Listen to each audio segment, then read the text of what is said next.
Hello. Well, that was a bit of fun, wasn't it?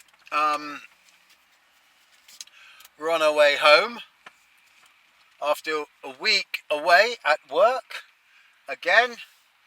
So that's 3 weeks now. I've managed it. Yay! And it's coming up a full moon tomorrow, and I'm not too bad. Not too bad at all. Not too bad. So I'm think it's been really good to be back at work.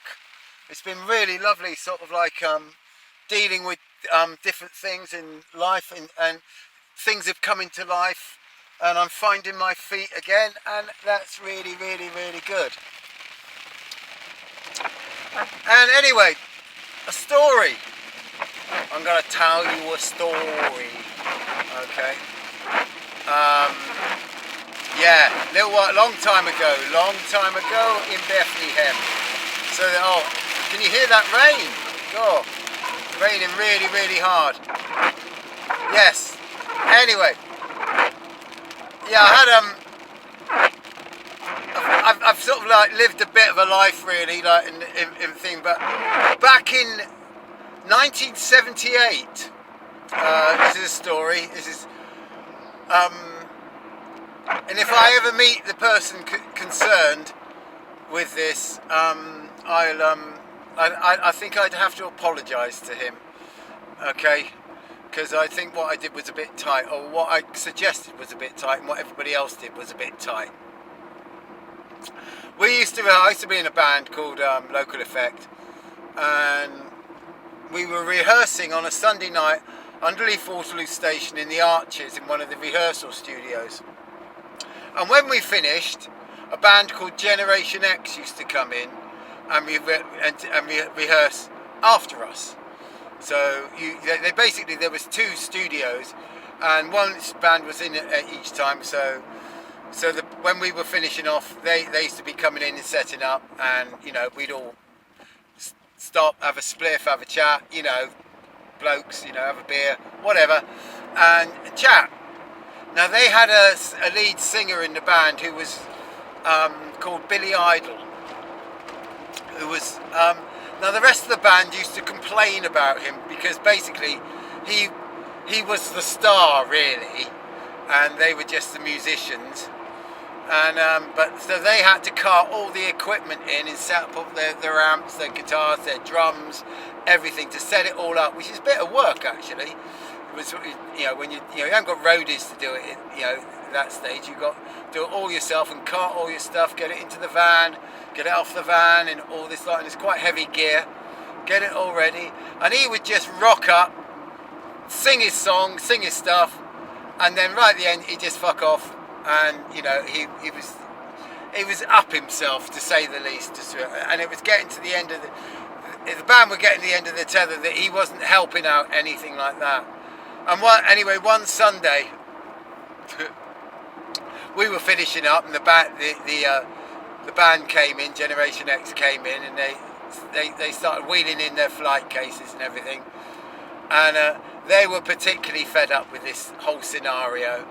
I was talking to them, and they had these bloody flight cases that were probably about 4 foot high, on wheels, so you could wheel them on and wheel them out, and big lifted head, 4 foot high, about 6 foot long, and and about 2 foot wide, and you could get all loads of equipment in there, like really fancy stuff. These stuff they could just put their band's equipment in. Two of them, they could get the whole band's equipment in them, and they could fly them on planes. They could do anything with them. They're fantastic. They're literally flight cases. Our band was nowhere near that. We had a car. We didn't have flight case between us. We were just crap by comparison. Anyway, they were standing there and they were whinging about Billy Idol not doing anything.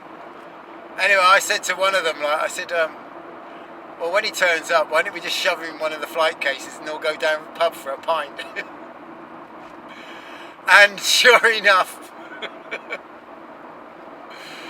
he came in with a girl under each arm.